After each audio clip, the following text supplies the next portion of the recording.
Hi guys, ఎలా ఉన్నారు? బాగున్నారు అందరూ? నేను తెలంగాణలో పుట్టి పెరిగిన, నాకు పర్సనల్గా ఆంధ్ర అంటే ఇష్టం. అక్కడి నేచర్, గ్రీనరీ అంటే చాలా ఇష్టం. ఇంతకు ముందైతే రాజమండ్రి వెళ్ళాను, అది కూడా ఫ్రెండ్ పెళ్ళుందని వెళ్ళాను, కానీ ఏ ప్లేసెస్ చూడలేదు అక్కడ. ఓన్లీ గోదావరి చూసి ఇంకా రిటర్న్ వచ్చేసాము. ఇంక ఇప్పుడైతే సెకండ్ టైం వెళ్తున్నా ఆంధ్ర, అది కూడా అక్క వాళ్ళ అత్తగారింటికి, వెస్ట్ గోదావరి. చాలా ఎక్సైట్మెంట్ తో స్టార్ట్ అయ్యాము, బస్ కోసం వెయిట్ చేసాము. ఇంకా ఫైనల్ గా బస్ వచ్చాక ఎక్కాము. అంతా బాగుంది, కానీ జర్నీకే మాకు దూల తీరిపోయింది అనుకో. బస్సు అయితే మధ్యలో ఒకసారి ఆపారు, ఇంకా దిగి టీ తాగేసి మళ్ళీ ఎక్కాము. ఎప్పుడు వస్తుందా అని వెయిట్ చేసి ఇంకా నైట్ ఎప్పుడో ఎక్కితే మార్నింగ్ 10 కల్లా దిగాము. నెక్స్ట్ అక్కడికి వెళ్ళిన తర్వాత కొన్ని ఫేమస్ ఫుడ్ ఐటమ్స్ టేస్ట్ చేసాము. చికెన్ పకోడీ, వంకాయ బజ్జీ అలా. ఇక్కడైతే చికెన్ పకోడీ చాలా టేస్టీగా ఉంటుందంట. మేము అక్కడికి వెళ్ళాము, ఇంకా మన కళ్ళ ముందే వాళ్ళు ఫ్రెష్ గా చేసి ఇస్తున్నారు.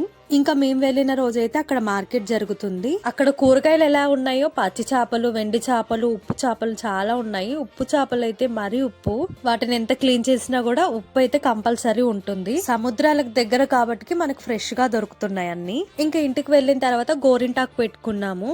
ఆ తర్వాత నెక్స్ట్ డే బీచ్ కు వెళ్ళాము, అది నెక్స్ట్ వీడియోలో అప్లోడ్ చేస్తా.